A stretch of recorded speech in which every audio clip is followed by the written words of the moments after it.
Ganito gagawin mo pare Delete mo na agad yung chat nyo nung babae. Okay? Hindi ka matinong kaibigan. Kasi kung matinong kang kaibigan, hindi ka mag-a-advise ng ganyan. Mali yan. Pag nahuli siyang dinilit niya, sabihin niya na lang, baka kasi magalit ka. Okay guys, ngayon ang panahon ng pagbawi. Paparangat si Dapalis kami ngayon. Hello pre! Oh, balita. Sakto lang. Oo, kayo, kamusta? Legit? Ikay punta. Hindi nga. Tara na. Init na. Shhh, may kausap ako. Ano ako? Shhh. Nahuli ka?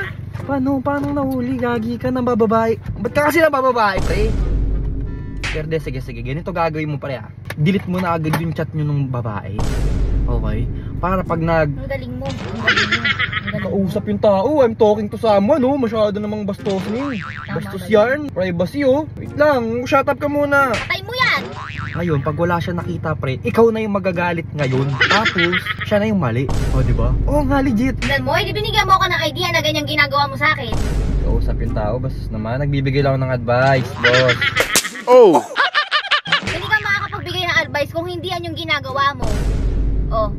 Ibig sabihin, ganyan ginagawa mo sa akin. Hello, pre, wait lang, pre. Meron kasing Patay mo yan! Marinig naman bunga ako, saglit lang. Dalian mo! Wait lang, pre, yung tita ko kasi nangungutang. Hindi mo, naging tita pa ako. Huwag kang manakit, don't hurt, don't hurt.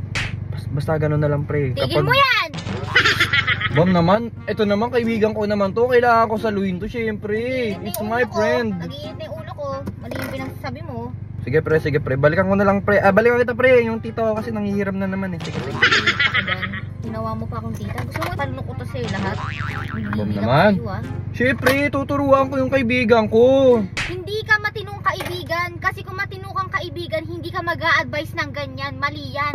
Isipin mo, may anak tayong dalawa, babae pa. Ha? Paano kung nangyari yan sa kanya? Ganito ba, ma? Ilagay mo yung sarili mo sa sapatos ko. Kaya sila, may relasyon sila. Ayoko mag-away sila, ayoko masira sila. Syempre, kapag nasira sila, malulungkot din yung asawa niya. Di malungkot sila parehas. Hindi sila masisira pag ganito kung nangyari. Hindi gagi ang kaibigan mo. Hindi sila masisira kung hindi ganyan yung kukote niyan.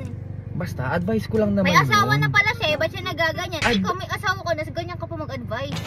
Advice ko lang yun. Siyempre, Parang gusto wala kong ka isalba talagang yung utak. nila, relationship status nila.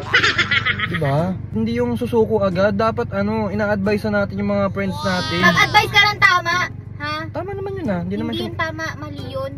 Tama yun kasi kapag na-delete niya na, di na sila mag-aaway, walang makita. Siguro ganyan ginagawa mo sa akin, no? Kaya wala akong nakakalkal sa phone mo dyan, no? Pag alam mong kakalkalin ko na, nag-auto-delete ka na, no? No!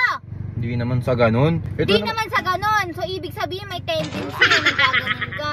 Hindi. Ang akin lang, gusto Pag ko yung mag-a-advise ka kaibigan. kasi, ibig sabihin nun, nanggaling ka na sa ganong situation. Kaya ganon yung na-advise mo.